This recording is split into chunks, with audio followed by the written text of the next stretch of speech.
Greetings and welcome to another one of our monthly Q&A sessions with Jim McCarty. My name is Jonathan Tong and I'm facilitator for the Seattle Law of One study group. We can be found in the list of study groups at the L&L Research website shown on your screen. We do also have a Facebook group and we meet on Zoom twice a week, Tuesdays from 3 to 5 p.m. Pacific time, Saturdays 8 to 10 a.m. Pacific time. You don't have to live in Seattle or anywhere near Seattle to join our Facebook group or our Zoom sessions. Anyone who's interested and available is welcome to join. You can contact us at seattlelaw1@gmail.com to get on our mailing list. We send out emails once a week with the Zoom links and information on what we're talking about that week. We do also have a YouTube channel where we keep recordings of our podcast episodes, as well as recordings of previous Q&A sessions with Jim McCarty that we do the first Saturday of the month. Just go to our YouTube channel and click the subscribe button if you'd like to get notifications when we upload new videos, and contact us at seattlelaw1@gmail.com if you'd like to sit in on any of our Q&A sessions. Otherwise, today we are once again blessed to be joined by our good friend Jim McCarty for some informal conversation and questions and answers about the Law of One and how to live it. How are you doing these days, Jim? Doing well. Got some nice cooler weather here. Got a bunch of rain last week, so that my flowers, the ones that are left, are doing well. Oh, good. Yeah, we've been getting quite a bit of rain here in Seattle and the Pacific Northwest too, and it's a joy. I'm just loving the change of seasons. It's a beautiful planet and lucky to be on. Jim, we actually have quite a few questions from folks who are here on the Zoom call, as well as questions that were submitted by Seattle Law of One Facebook group members. So if you don't mind, I'm just going to go ahead and straight to the questions. Looks like Philippe has the first question. Philippe, would you like to unmute your mic and ask your question? Hello, everyone. Can you hear me okay? Sounds great. Okay. Such a honor to meet you in person, Jim, and thank you, Jonathan, and everyone for co-creating this experience. My question is, other than a daily meditation practice, what are some things or meditation aids that you recommend to be more consciously aware of our guides and our higher self? Thank you. Well, thank you, Philippe. I think that meditation itself is the best way to get in contact with our guides, especially with the Creator.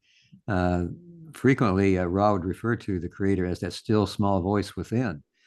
So I think if you meditate and ask for some direction from your guides or your higher self or from the Creator itself, then look after you're through meditating for things that come your way coincidentally. A person, an animal, a weather system, whatever that has meaning to you that will confirm what you are hoping to discover. So I think that meditation is really the path to most of what we want to know about, aside from actually studying material like the raw contact. Did you have a follow-up? Oh, that's wonderful advice. Thank you. No, thank you. I think Philippe might have been asking about aids to meditation, and I guess you sort of touched on that a bit. Do you have any maybe more specific, shall we say, advice for folks who are looking for some sort of aids, whether it's a tangible physical thing or a recording or just some mental practice you do to help you meditate better? Well, I think there are all kinds of ways of aiding your meditation. Some people like to stare at a candle. Some people just like a simple silent meditation. Other people like to use visualizations, seeing something during the raw contact. The hawks was always a totem animal for us. Other people do something like similar to what I'm doing. It's called four square breathing. I inhale, hold my breath, exhale, hold my breath. So I think, look into the various ways there are to meditate and see what speaks to you, what resonates, and what feels like you want to try it, and try it. And if that doesn't seem to work, try another one, because there's something for everyone. Everybody has a way of getting in touch with the Creator, or with their guides, or with some of the loved ones that have passed on into a larger life. So beautiful. Thanks for sharing that, Jim. I have a similar question from our friend Brian in the Seattle Law of One study group, who was asking if you have any tips on channeling your higher self specifically. Well, I wish I did, but I've never channeled my higher self, so I'm Hmm. afraid. But I would say, if I just had to make a guess, go into meditation, first of all, and then ask for your higher self to make itself known to you. And then wait without thinking about anything. Just wait and see what happens. Nice. There you go, Brian. We do have a question from Candace, who's here on the Zoom call. Candace, would you like to go ahead, unmute your mic and ask? Hi, Jim. Nice to meet you. Good to meet you. My question is regarding whether you believe that animals, being second density beings, are capable, or if it's possible that they may choose in their pre-incarnation, choose the human that they're going to spend their incarnation with.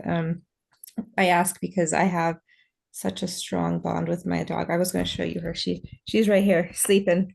Oh, And we're like inseparable, and it just feels so like meant to be. And I was wondering, like, if you think that it is possible that maybe it is something that was chosen pre-incarnatively, or if it's just coincidence. I think it is possible that you may have you had other dogs beforehand or cats or any kind of pets? No, but I am named after my parents' black Labrador retriever. Okay. So a family of dog people, but no, this is my first dog. I don't know if a dog that has not been with you before in a previous life for that dog would be able to choose to be with you. But if you had another pet of any kind, I think that is possible that they would choose to be with you again. I had a cat. Okay, that cat could have done it. When I was a child, I had a Cocker Spaniel named Trixie. And later on, about 30 years later, I had a cat named Pickwick. And I always thought that Pickwick was a reincarnation of Trixie. Oh, Now, also during the raw contact, Gandalf was mentioned a number of times as being a mind body spirit complex, which meant that he could become a third density being in his next life. But it was also mentioned that he might have wanted to come back to be with uh, Carla and me. And so we thought that that happened when another Siamese, this one a lilac point rather than a regular dark point Siamese. And this one was Mauve, Mauve. And we thought that she was the reincarnation of Gandalf. So I think that it's if you've beautiful. been with an animal before, that it can come back and probably will, because that bond of love that it develops between you and it and you helps it to become a third density being. And it will probably want to come back as often as possible to become a third density being. I have a quick follow-up. Uh, I'm wondering if there's any way, like signs that might kind of give you a clue that your animal is third density harvestable, because I mean, I know like that's my goal with Bailey, is like I want to get her there so she can make it to the next stage of evolution. Wondering if there's any way to know whether that is successful, or I've achieved that, or she's achieved that, you know? I don't think there's a way intellectually to know that. There's no formula for it. I think intuition is what you would use. That if you've been with that pet, dog, cat, whatever, for a number of years, very likely you've developed that bond. It is not difficult to do. And Mhm, I think that whenever you feel that, well, you know you love the cat or the dog, but mhm. when you feel they love you, then you've made that bond. So I definitely feel that. Or you've Well, probably been thank you so successful. much. Thank you. those are beautiful questions, Candace. I really appreciate your asking. And I know people have asked about cats and dogs before, but I don't know if I've really heard questions asked quite this way. And Jim's sharing, don't think I've heard that before. So, yeah, beautiful thing. Certainly inspiring, I think, for so many of us who love cats and dogs or other second density friends.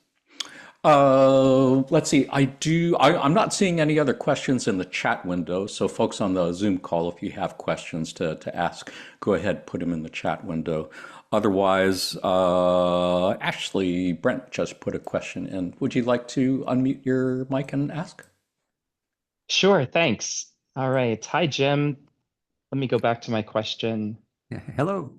Hi.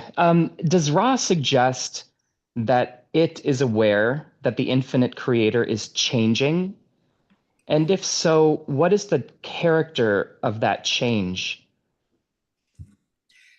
Ron never specifically said that they knew the creator was changing, but it makes all the sense in the world that because the reason the creator exists is to know more about itself through every part of the creation, every being, everything, that it is constantly changing. As you learn something new in your life, the creator has learned that too. There is an infinity of entities and places and things that are going on in the creation, and the creator is getting more and more knowledge about itself through all of your free will choices and through everything that happens in every world at every level of experience. Thank you so much, Jim. Well, thank you. So beautiful. Thank you for a question. I see David has a question in the chat window. David, would you like to unmute your mic and ask? Yes. Hello. Hey, Can you David. hear me? Yes. Hi. Hi. Thank you for being here, Jim, answering our questions. And thank you, Jonathan, for facilitating this. I have two questions. One is about shifting polarities. I'm curious about if you know how common it is for entities or even whole social memory complexes to change polarity after the third density, let's say in the fourth, fifth, or up to mid sixth density, either from service to self to service to others, or from service to others to service to self. Do you know something about that? Well, I know something about changing from positive to negative, but I don't believe I've ever heard of positively oriented entities deciding to become negatively oriented in the higher densities. Now, I think a lot of third density beings make those choices back and forth all the time. That's what we call the sinkhole of indifference. But within the fourth density, Ross suggested that after a certain period of time, there's about 2% of the negative entities decided to be positive. And of course, once negative entities get to the sixth density, they see that their manipulation of everyone around them in order to get where they were or are is something that's going to have to change because they are manipulating themselves and the creator. And they have to see everyone as the creator, not just themselves. So, being wise as they were in the fifth density, they reverse their polarity and they don't have to go back and start over. They accumulate the same kind of power as positive entities do. The creator blinks neither at the light nor the darkness. So, somewhere into the beginning of the sixth density, the negative entities become positive. And by the middle of the sixth density, the concept of polarity is given away because it has served its purpose. It has helped people make those choices and to become more and more one with the creator. So after the middle of sixth density, it's simply the way you live your life and continue to be of service to others. Yeah, thank you very much. It was very helpful.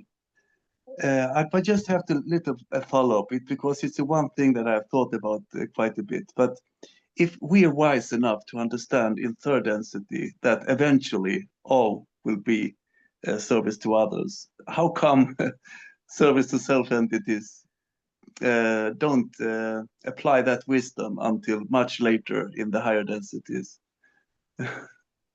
Well, they tend to skip the heart, the green ray energy center. And I think that would inform them more about that nature. They skip it because they think it's foolishness to try to be of service to others. It's obvious to them that if they can control somebody and take their power, they feel more powerful. So I think that it's kind of an inbuilt problem that they have when they skip the heart, the green ray energy center. Okay, okay. I understand.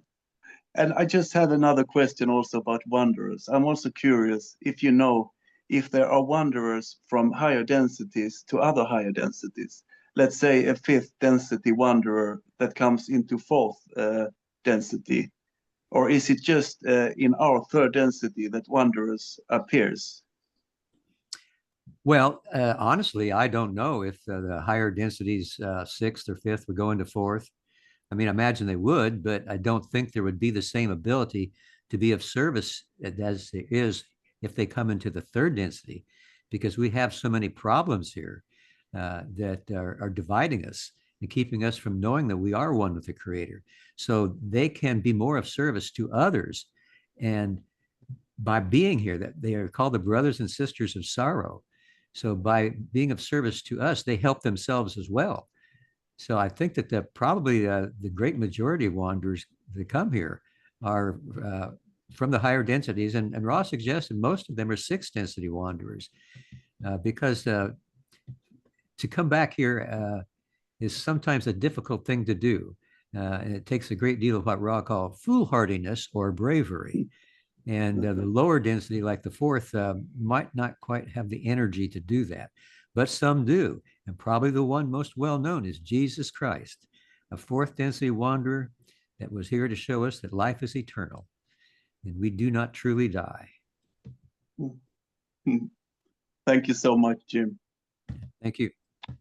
Thank you. Such great questions. Thank you, David. And yeah, I really appreciated the responses, Jim.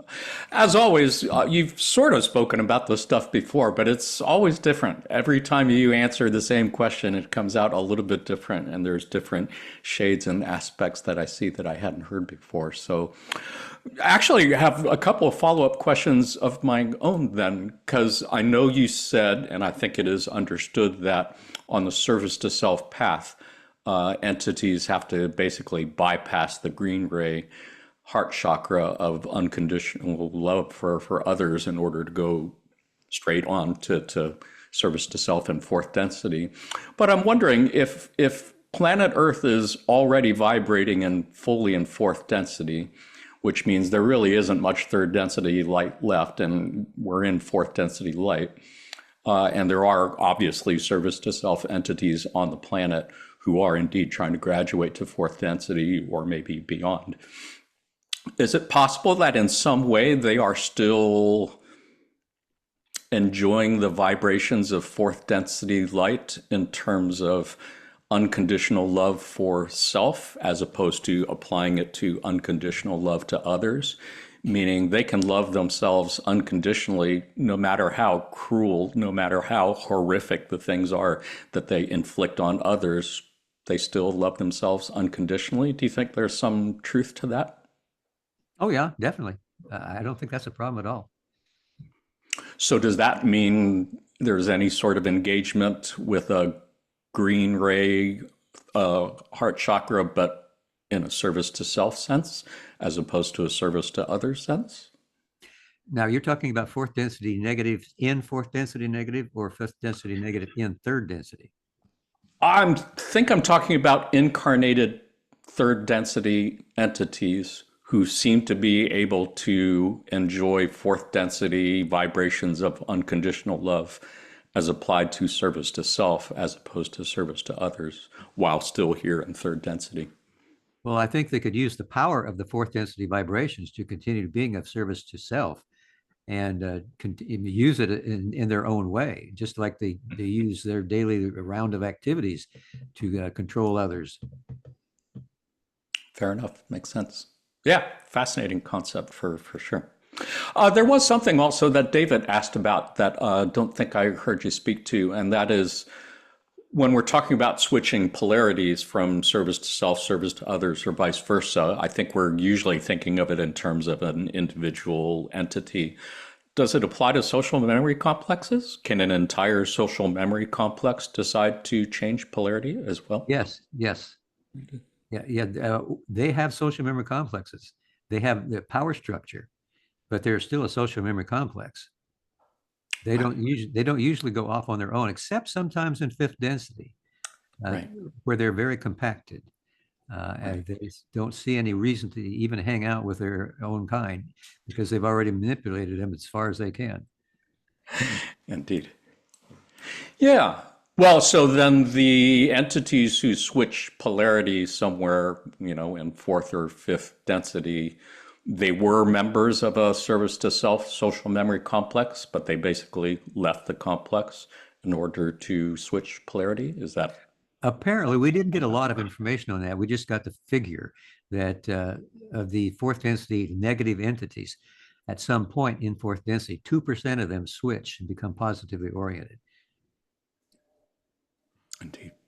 Yeah, fascinating, and one of many things that I'm sure we'll get a better understanding of once we leave this incarnation. I did have another question from Amber, who submitted it through our Facebook group. It's a little bit lengthy, so I'll see if I can paraphrase. She says, for those who feel things very deeply or are highly empathetic, is there a reason for a pre-incarnative choice behind this? How might one best manage empathy or very deep feelings without getting too lost in them? Well, I think that probably everything that happens to us in our lives, including being empathic, is something we have chosen pre-incarnatively. Carla was very empathic. And sometimes when we would go out to eat, she could feel somebody's problems sitting on the table next to her. And that didn't always turn out to be a good thing because she couldn't do something right there to help them. So sometimes we had to move and find another table. But I think empathy is something that many people will probably reincarnatively choose because they want to feel other people's difficulties. They want to find that as a path that they can discover somebody is having a problem and they want to help them. That's their way of service to others. So I think it's probably something that is most of the time pre-incarnatively chosen. Yeah, I would think empathy is very key to the path of service to others, and insofar as our friends in the Confederation refer to themselves as the brothers of sisters of sorrow, and that their mission is to answer calls of folks who are in pain, then yeah, I would think so. And I would think that would be the opposite for the service to self path. Empathy, I would assume, is a no-no on the service to self path. Oh, yeah, really. Oh, Amber did actually have a follow-up question, which I'm interested about. She said, it feels possible to get lost in these feelings, which may hamper one's service to others. Do you think getting lost in your feelings of empathy could hamper your service to others? I really don't know. I mean, I could see it being possible. I could see it also being possible that being lost for a period of time would give you a greater desire to find your way through being lost so that you'd be more effective in being of service to others. Yeah, that was kind of my thought. I would think that's kind of part of the expectation. I think the assumption is that you are going to get lost in your feelings, as third density is designed to be confusing and confounding for sure. So, but trying to manage it and balance it for sure, that's the challenge that we all face. Thank you for asking those questions, Amber. I'm definitely feeling what you're feeling. I think Luke had a follow-up question in the chat window. Luke, did you want to unmute your mic and ask? Oh yeah, yeah. Hi Jim. So I have a question. I believe in reincarnation and that our souls continue from one life to another. I'm curious, like, where do souls originally came from? Or like, how is the soul first created in the beginning? Is there any? Well, the journey of all of us is one which starts in the first density, the first density that has a simple awareness to it. And that awareness can take place, the earth, wind, fire, and water. The fire and water, fire and wind teach earth and water how to be formed so that life forms can take place on it. And that's in the second density. So we have plants and animals that are formed. And then I'm not sure how it happens when there's not a third density entity to help you become a third density entity, but at some point, the spirit complex, uh, in general, the first density has the mind of awareness, second density, the body, mind and body. So the spirit has to be activated at some point for a second density creature to become a third density creature. And like I was saying earlier, most times that's through the pets becoming involved with the bond of love for the owner and the owner's love for the pet. But at some point, that does have to happen on planets where there are no third density entities yet. So I guess it has to be a part of the natural evolution that for some and not for all, that there would be that maybe the loving of one type of animal for its kind, maybe the mother for the children or the father for the children, that would give them that spirit complex. So that's just a guess, but it has to happen some way because eventually there is a third density that has mind, body, spirit complexes like you and we are. So that's the best answer I can give for that one. That's a good question. Got it. So I guess first density being probably don't have a soul, like I don't know, like the elements. Well, actually, um, everything is the creator. So even the smallest rock or the plant or water is the creator. So I guess it has a part in shaping itself as to how it shall move forward and probably chooses one way or another for some of the creatures that become of third density and others for some reason the creator wants them to stay where they are so it can learn more about itself where they are. That's just my guess though. Great. I have a quick follow-up, Jonathan. I guess this is more for the like higher densities being. So, I'm just curious, like, do you know the sort of daily routine for like higher density being? I imagine they probably don't go to office and sit in front of the computer like we do. So like, I'm just curious, like, what's their like daily job or like what do they do? Well, I believe most higher density beings do become wanderers. They look for third density planets like planet Earth that has so many problems that's created by the veil of forgetting when we make our pre-incarnative choices and go through that veil. Uh, all we have is our subconscious mind, the high priestess in the tarot, to bias the way we look at the world around us so we can see how our pre-incarnative choices can help us be service to others. And so I think wanderers are always doing that. They're always, the way that they can progress in their own spiritual evolution is to reach their hand backwards, figuratively, to come back here and to join in what we see as a devastating situation, wars all around us, divisions between people, power over power. And they see that as a great chance of being of service to others because they want to take part in helping people make the choice, usually in the positive sense. But if it happens in a negative sense, then that's a choice that takes that person further and further into unity with the one creator until the sixth density.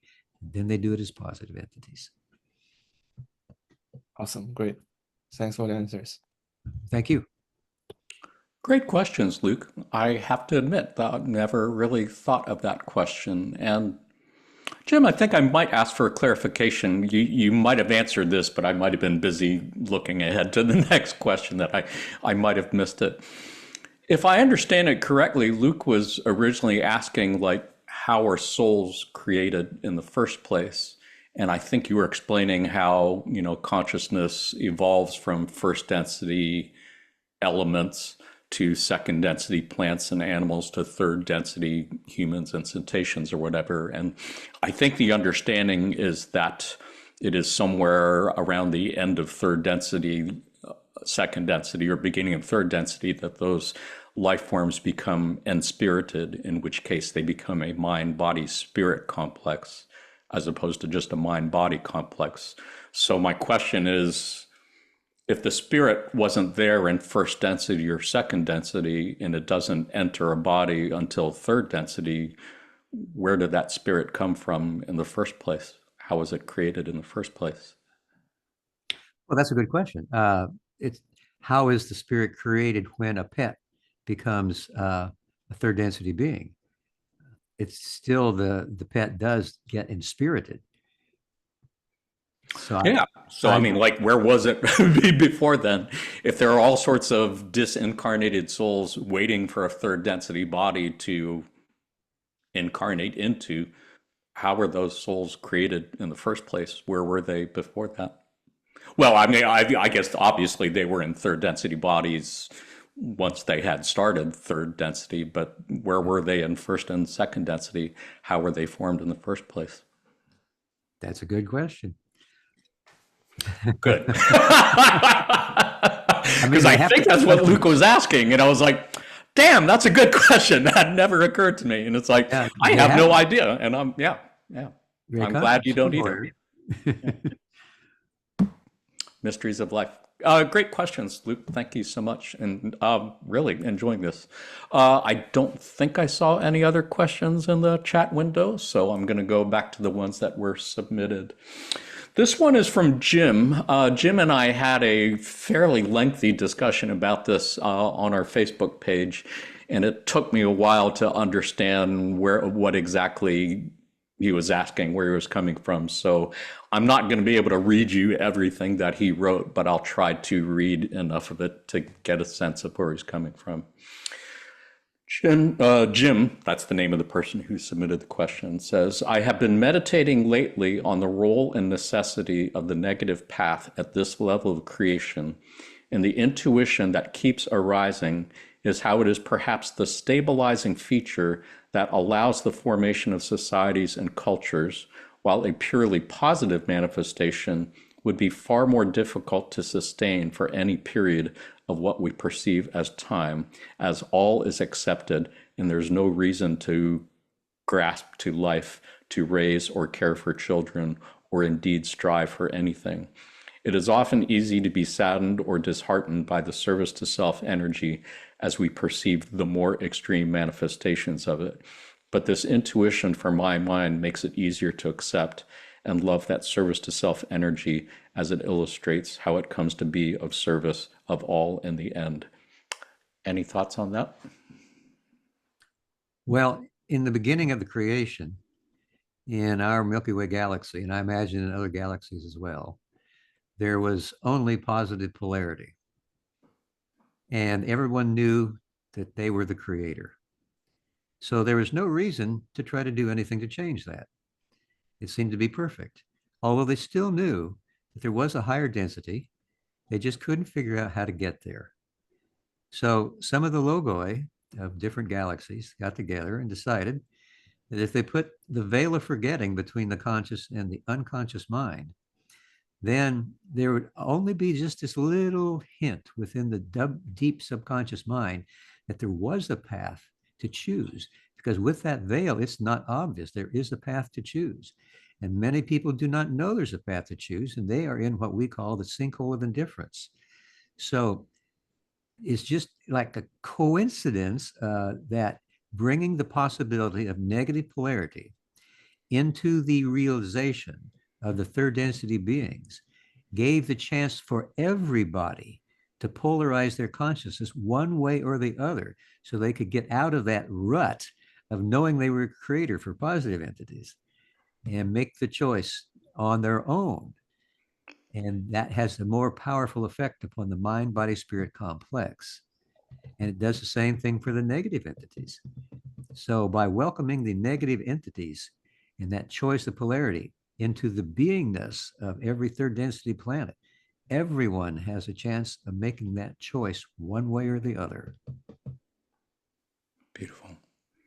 So would it be fair to say then that service to others, entities or societies actually need service to self entities to give them that incentive to polarize enough to graduate to fourth density and beyond? Yes, most of the time, the pecking order of the negative entities is used to help those below the one that are at the top to desire to have that power. And so they look for ways not only to do what they're told by the higher power, but for ways on the side maybe to get some more power for themselves so they can proceed higher and higher within the fourth density negative entity. Right. I think my question was, do service to others, entities, or societies actually need service to self entities to help them polarize further on the service to others path, which I think is what you were saying before? Well, they don't necessarily need them, but I think that they can use them as being a way of knowing what not to do, for one thing, but more than that, of attempting to be of service to those people that the negative entities might be taking advantage of, taking away their rights, taking away their rights to food, to a place to stay, to a life that is more harmonious. Yeah, I mean, that thought has certainly crossed my mind as I'm looking at what we might call current events and thinking they seem really horrific to me. It seems incredibly cruel things that are being perpetrated on others needlessly. And yet, I suppose from a law of one perspective, if you dolly back the camera, as Carla often said, and look at Earth from a distance, could be seen as a good thing. That's actually probably helping to increase the harvest. It's probably helping more people who were in the sinkhole of indifference up to this point to maybe polarize strong enough to graduate. Yeah, if we can help people that are being oppressed in one way or another, we're helping them. And that is what we're here to do. We're here to be of service to others in whatever way possible. And it's not always easy to do that. And that, the more difficult it is, then the greater chance we have of polarizing ourselves consciously more positively. Indeed. And I'm sorry, I do see a couple people with their hands up. I will get to you in a minute, but I still have a couple more follow-up questions. And that is, do you think it would be fair to say, Jim, that in the eyes of the creator, somebody graduating to service to self is as equally valuable as someone graduating on service to others? Indeed, the creator blinks neither at the light nor the darkness. I'll take that as a yes. Yeah. That's a raw quote. Yeah, I know. I know. Yeah. Interesting. Wow. Just super fascinating time to be on this planet for sure. Matt, did you have a follow-up question? Yeah, well, it's a completely different question that I typed in the chat, but you mind, Raquel, did you have a follow-up question on this topic before we change topics? I do. Okay, so hi, Jim. Hi, everyone. Hi, Nice to see you again. Okay, so my question is, have you personally in your atmosphere met somebody who was pretty much on the service to deeply in the sinkhole, leading very service to self path, but has flipped polarity and has kind of, you've seen and witnessed with your own eyes that this person has now made a choice to be of service to others as opposed to the path of deep sinkhole leaning towards service to self? Have you witnessed that in your, in your reality? Well, I wish I could say yes, but no, I haven't. Oh, wow. Well, I feel like I have. And this person's pretty close to me and I've watched them and been part of their manipulation scheme for a long time. But recently, through a lot of suffering, through a lot of inner work and healing, they said to me personally that they have made their choice. And their choice seems to have flipped polarity, or at least made a choice to be on the service to others path, which is kind of amazing to witness, to be honest. And now I'm not just taking their word. I've seen the progressive efforts and actions and kind of humility behind it, and still, with discernment still there. But I feel that they have, in their hearts at least, have made that choice, and now it's up to their actions and their deeds to really show that. So that's beautiful, Raquel. Yeah, that is really good source for inspiration and hope for I'm us. glad to hear that. Yeah, it's like a win for the Confederation. Yay us. It's a win for all, for sure. Yeah. It does remind me of the story that I saw on my Facebook newsfeed not too long ago about the black musician, I believe, who befriended clan members, white clan members, and developed enough of a relationship that those clans people gave him their robes and left the clan. And Wow, that's I would see amazing. that as a switch of polarities for sure. No kidding. Yeah. Strong magic. Elaine, I saw your hand up. Are you asking a follow-up question on this topic, or were you going to change topic? Yes, I am actually kind of following up your line of questioning, Jonathan. First, hi Jim. Thanks for being with us today. Hello, it's good to see you again. Same. Talking about current affairs in the world and uh,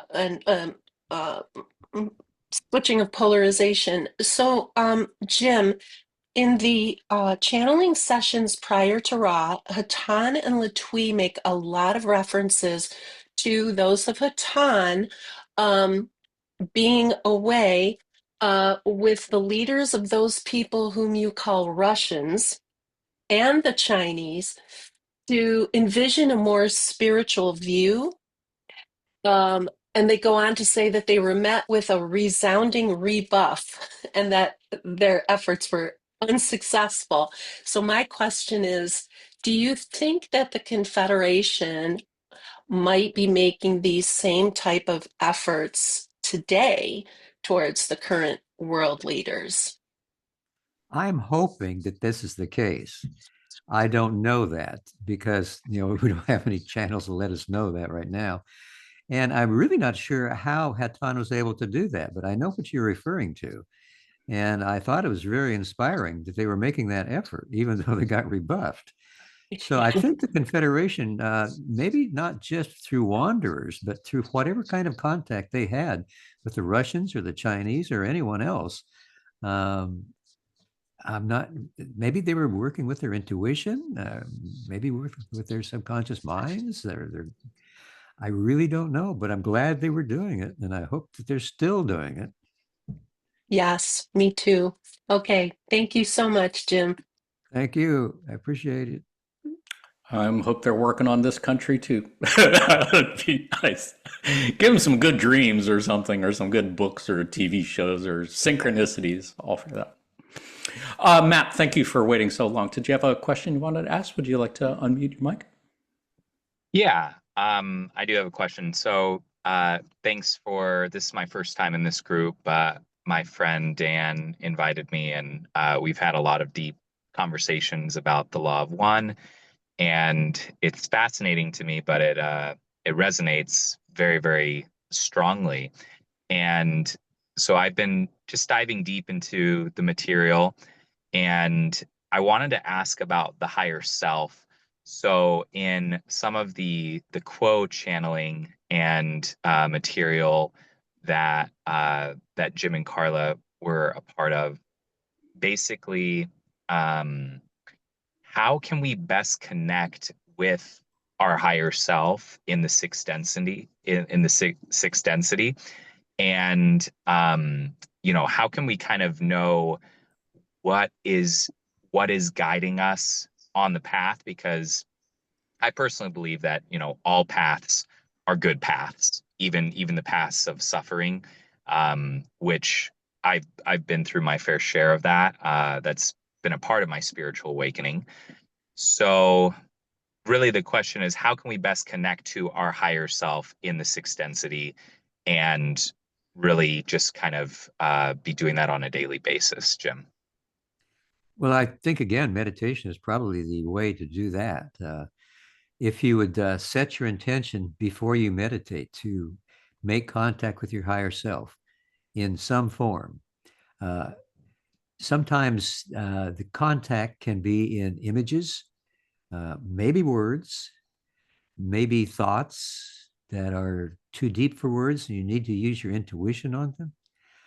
So I think basically meditation, and ask beforehand that you contact your higher self, and then try to relax to the point where your thoughts go away and let other contact, however it may form, come to you. And it may be that you would find, after you were through meditating, if you didn't get a a thought, an image, that again, something would happen to you that your intuition would tell you, well, this is the answer to your question. And those coincidences and synchronicities are frequently used by our higher self and our guides to send us messages that are more easy for us to grasp or to understand, although Ross didn't use that term a lot because this isn't the density of understanding. But if we can get the feeling by our intuition as to what happened after the meditation, then go with that intuition, go with that feeling, and make that your path for that day, or maybe for a longer time than that. And continue meditating every day with that question. Because when you do that, you let your higher self know that you're really serious about wanting to know something. You're not just offhand saying, well, if you've got a little time, let me know. And so, continue that. Make it a ritual, maybe at the same time every day. So that would be my suggestion. Thank you so much for that. Follow-up question to that would be, are there ways in our waking moment, right, in our waking consciousness to follow our higher self on the path? Because that's been something I've been experiencing through different stories over the past 6 months, especially. And I regularly meditate, and I'm diving deeper into that practice. But in our waking consciousness, I feel like a lot of times I'm being guided by my higher self, but sometimes it's hard to distinguish what's that guide, or what's going on in my mind on the conscious waking moments. Well, yeah, I think that's the difficult thing. I think that the higher self has a, what you might call, or what Ra called, excuse me, a roadmap that has the various paths we may follow, depending upon where we are now and where we want to go, what our intentions are. So if you can just get an idea about what you think is the best thing to do, then maybe your higher self will confirm that by giving you some pointer, a coincidence, a synchronicity that comes your way. And again, using your intuition, then go that direction. Thank you so much. Beautiful answer. Great question. Jim, I have a follow-up question. I think, do you think it would be helpful when making that request of higher self to frame it in terms of asking in order to be more of service to others? Since that's kind of the whole point of third density. Right. Yeah, I think everything we do needs to be framed with that foundation. Indeed. Yeah. Thank you so much. I do see John had a question in the chat window. He's been waiting a while to ask, and I think we might have time for one more before we wrap it up. John, thank you for waiting patiently. Would you like to unmute your mic and ask? Yeah, thanks, Jonathan. Hi, Jim. Good to see you again.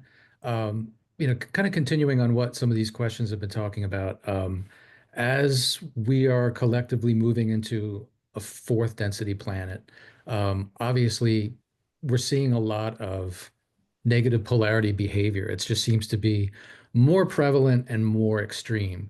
Can you talk about kind of the relationship of, that rise in negative polarity to, our planet moving into fourth density? How does that relationship work? How do you see that playing out? In other words, you can have fourth density negative polarity as well as positive. Is this rise in apparent negative polarity,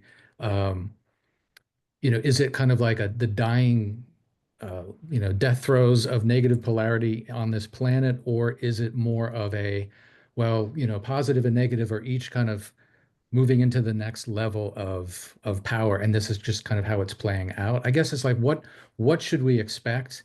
And if we're on the path of service to others, how can we be of better service to others, kind of in our daily practice, despite the increasing chaotic nature of existence? Well, I think since we're at the end of third density, Ross said we only had between 100 and 700 years left, depending upon how things went. They couldn't be more accurate because of the volatility of our population. But that at the end of this third density, the purpose of third density is being realized, the making of choices, the positive and the negative. and both of them are becoming more evident as time goes on. But then I think Ra also suggested that as we get closer to the end of the third density, the dragon will have waved its tail for the last time. The negative entities will go on, and what will be left would be the entities that are still not making the choice and the positive entities that are trying to help them make the choice. So I think that eventually everyone will be able to make a choice, whether it is on this planet or another planet. If people are not able to make that choice, 50% loving of others, at least 51%, then they will choose, they and their guides and higher self will choose another third density planet to try it again. And I think that is one of the reasons that we have such difficulties here on the planet, because many that are here now have not made that choice on another planet. They chose this one to try again. So eventually everything will work out so that choices will be made. And then in the higher realms, eventually all will become one as the negative becomes positive in sixth density, as the sixth density gets into the density of foreverness. And then everything coalesces into the one infinite creator once again. So no matter what seems to be going wrong at any time, all is truly well, because choices are being made or will be made eventually. And the creator will know itself through every choice that's ever been made. And we will know the creator through our choices. So beautiful. Great. Any follow-ups on that, John? No, that makes total sense. And it's just, yeah. The changes and the extreme nature of them, yeah, it just seems to be ramping up quite a bit. So yeah, I appreciate that. Thank you, Jim. Thank you. I appreciate your question. And I think it would be fair to say, in terms of what the future is likely to look like, I think it would be fair to say that what we see as polarization is only going to increase. What we see as cruelty is going to become more cruel. What we see as kindness is going to become more calls to kindness, as we're being compelled really to polarize one way or the other. Does that sound about right, Jim? Would you say that's probably fair to? Absolutely correct. Yes, indeed. Yeah. So our call is to love. Yeah. The more difficulty there is, the greater chances we have of being of service to others in whatever way, even if it's only financially. Yeah. Linda had something to ask? Yeah, hi, Jim. I have a question, kind of a follow-up on what you had just stated. We are going into a positive polarized state, obviously. Now, those entities that are trying to be negatively polarized but didn't quite make the 95% and still have to do a little bit more negative work, are they allowed to be reincarnated on this planet to continue on their quest for negative polarization, or is it only positively polarized entities that are now being allowed back on this planet? Well, they're allowed, excuse me, to come back to this planet as long as it is a third density planet. But after this 100 to 700 year period, it will be a fourth density planet, and only positively oriented entities will be here. Okay. Beautiful. Thank you, Linda. Always a joy to see you. Jim, I think we have time for one more question. This was another one that was asked on our Facebook group and led to a somewhat lengthy conversation. So I'm just going to read the first question and just let you go from there for where you want. This is from Vladimir, who asks, if the Orion group offers negative catalyst to those with matching distortions or callings, how does Ra distinguish between permissible catalyst working within free will and actual infringement? And does this distinction depend more upon the recipient's openings or the sender's methods? Do you understand the question? Do you have an idea how to respond to it? I'm not sure I understand it. The Orion entities can only offer their service to self and what you might call psychic greetings to those who have made choices that are more into the light. They're standing closer to the light because they have a chance of understanding what's going on. Now, the Orion entities cannot, as far as I understand it, have an effect upon people who have not made a choice, that would be an infringement on their free will because they have no idea what's going on. They don't know there's a choice to be made. I think maybe that's what he's asking for that situation. What is allowed and what's not allowed? Where's the line between infringing on free will or not? And I believe the line is whether you're a conscious seeker of truth and you're standing close to the light, or you haven't made a choice because you don't know there's a choice. So they would be allowed to like send messages to you in dream time or subconsciously or something like that? That could happen. I think it's rare that people who are not in groups that are actually doing channeling and creating a great deal of light to get any kind of psychic attack or any interference from the Orion group, because you're not creating enough light. They want more light. They want more power. And power comes with those of like mind who together seek in channeling circles such as we've had through the years. And there have been a number of different types of psychic greetings in the raw contact. Carla was always being psychically greeted because pre-incarnatively, she chose a body that was had arthritis. And well, she didn't choose it pre-incarnatively, it occurred later on. But because it was something that was available to her and that she went along with it, then she could be attacked and the body would be more painful. But most people don't have to worry about that. Indeed. Thankfully. Well, thank you for the answer, and I hope that answers question, Vladimir. If not, we will resume this next month. I believe that is about time for us to wrap up, except we do, of course, have one more thing to do, Jim, and that is, of course, our pop quiz. Pop quiz, of course, is something that we like to do at the end of our times together, just to end our otherwise serious conversations on a somewhat light note and maybe make some connections between pop culture and the law of one. So since we are recording this today on November 1st, also known as 11/1, it seems only fitting that we should have a pop quiz on famous number ones. This will make more sense to you when we get into it. So Jim, you can go ahead, say your answers out loud. Folks on the Zoom call, you can go ahead, put your answers in the chat window. Let me know who gets the highest score. You who are watching on this video, you go ahead and say your answers out loud because we can hear you through time space.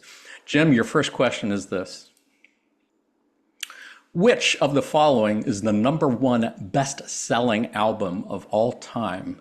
Is it A, Dark Side of the Moon by Pink Floyd, B, Eagles' Greatest Hits by the Eagles, C, Thriller by Michael Jackson, D, The Bodyguard movie soundtrack by Whitney Houston, or E, Back in Black by AC/DC?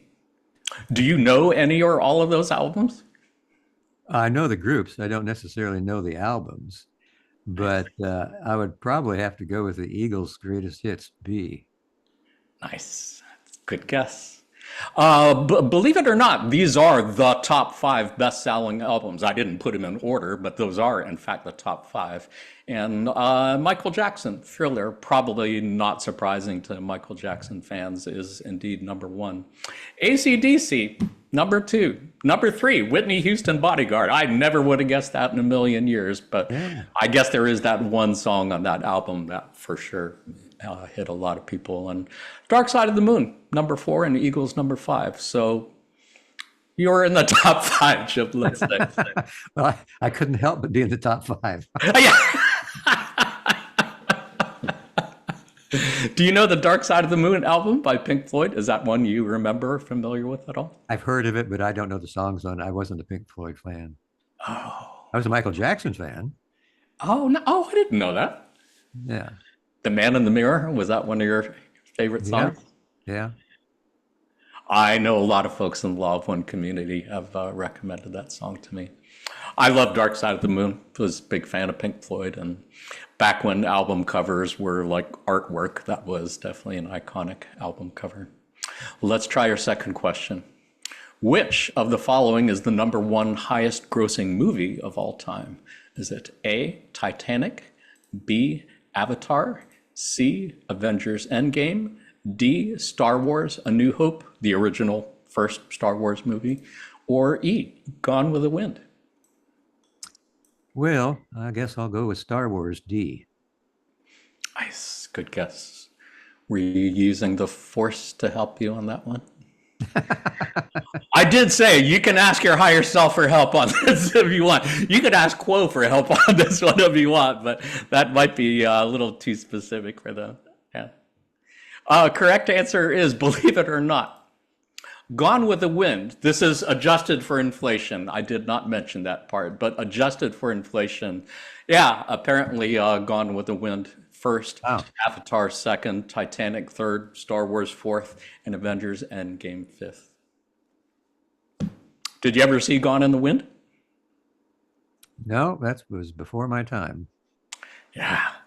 Yeah, me too. I did see it, but I guess it makes sense in terms of if you adjust the ticket sales, since movie tickets are so much more expensive now than they were back when Gone in the Wind came out. I guess what we're saying is more people saw Gone in the Wind than saw Avatar or Titanic or even Star Wars, believe it or not. That's surprising. Are you a Star Wars fan? Did you see the first Star Wars movie or many of the Star Wars movies? Yeah, Carl and I were Star Wars fans for sure. Nice.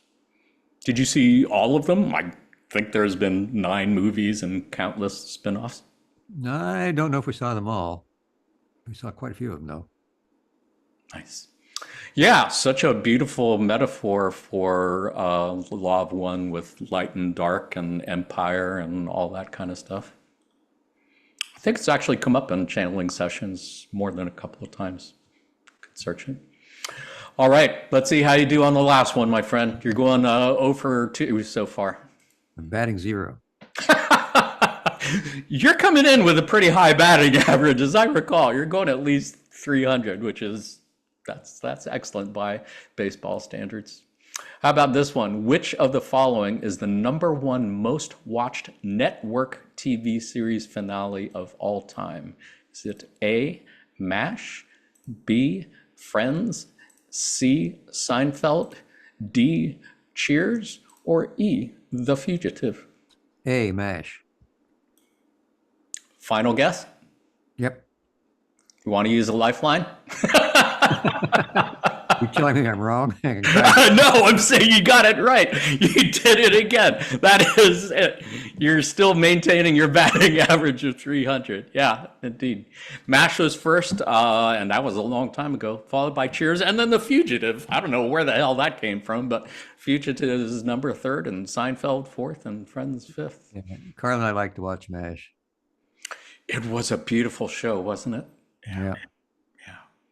I don't remember how many seasons it ran. I didn't watch the whole thing, but the finale was really beautiful. Did you actually see the series finale?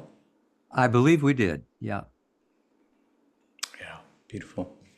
Yeah, and so many beautiful stories of love and service to others, both in the TV show as well as the cast really seemed to bond together in love. It was beautiful and inspiring. Well, you've done it again, my friend. You've wasted another precious hour of your short incarnation screwing around with the Seattle Law of One study group. It's been a joy and a pleasure. Do you have any final thoughts, reflections wanted to share with folks before we say goodbye? My time is never wasted when I'm with you all. You know what I'm going to say. I hope so. Once a month, 12 times a year. I get to know you very well. Even the new folks are having that same vibration of love and service to others. I love your questions. I always love talking about the Law of One. I don't care what kind of question you have. I'll give you some sort of answer. And I want you to know that this is the best group I've ever been in. I keep saying that because it is always the truth. And I love every one of you. I look forward to next time we're together. And I hope you all have a wonderful day for the rest of your day, whatever your time zone. We love you so much in return, friend. Thank you for all you've done and continue to do in service to others. To all our friends at L&L Research, thank you for all you've done and continue to do in service to others. To everyone who joined us on the Zoom call today and took time out of your busy day to be here, Thank you for all you've done and continue to do in service to others. And to you who are watching this on video sometime in the near or perhaps very distant future, thank you for all you've done and continue to do in service to others. We are sending you our love light, and we are receiving yours. Until next time, in the love and light of the one infinite creator, Adonai, namaste.